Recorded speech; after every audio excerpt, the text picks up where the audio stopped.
My Place in Canadian History by Stephanie Shuai. My journey all started from the minute I was born. My only ancestors that started the same journey as me were my parents. My dad was born in Hong Kong and my mom was born in Indonesia.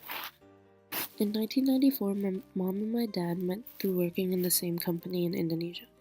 My dad was a Canadian citizen working in Indonesia, and in 1998 they got married.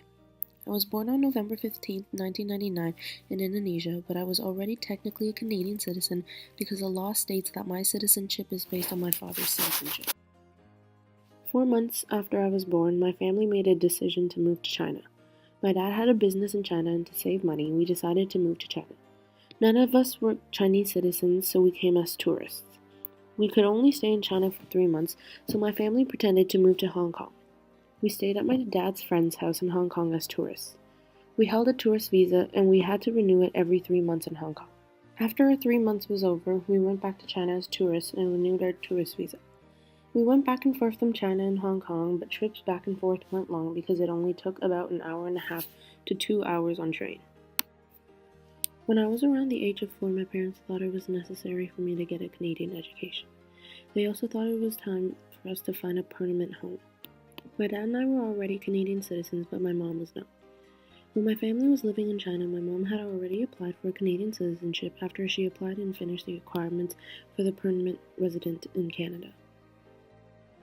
On August 21st, 2004, my family moved to Canada. We started off living in Toronto.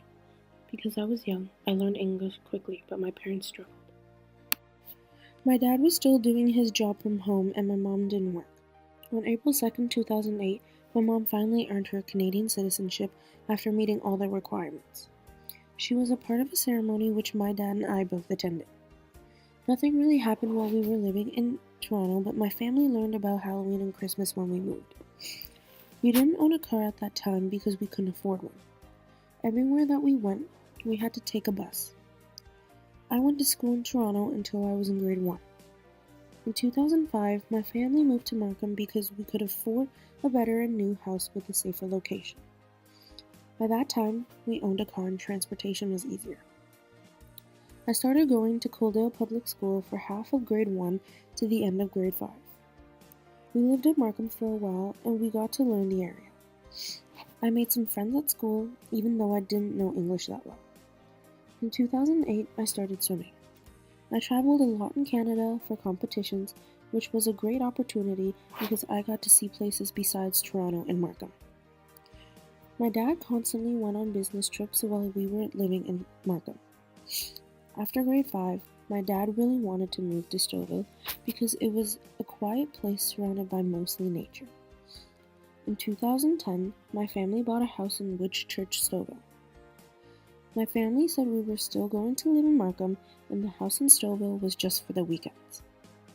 Later on, they sold our house in Markham and kept it a secret from me because they knew I would be against moving. When they told me, I was extremely sad because I was scared to go to a new school and have to start fresh. In grade 6, I went to Whitchurch Highlands Public School and graduated from there. Living in Stouffville was a big difference compared to living in Markham. In Stouffville, there were less houses in one neighborhood and the houses were bigger while being surrounded by forests. Markham has many houses in one neighborhood with small yards. As grade 7 came around, I was actually happy that we moved to Stouffville because the friends I made there were very fun. In 2013, I graduated grade 8. I applied to Bill Crothers Secondary School because everyone I swam with applied here and they said it was a great school. Drives to school were a bit longer, but because the pool is close to the school, it makes up for it.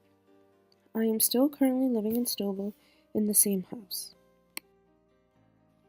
Up to this day, I never noticed Indonesians living in Stouffville or even Canada. Moving out of Indonesia is extremely difficult because almost 90% of Indonesia is poor. Before coming to Canada, my family must show that we have 10,000 Canadian dollars. My family was lucky to have enough money to start a new life. Without it, I would still be living in China, Hong Kong, or Indonesia. I am extremely lucky and blessed to have had this opportunity of traveling to Canada.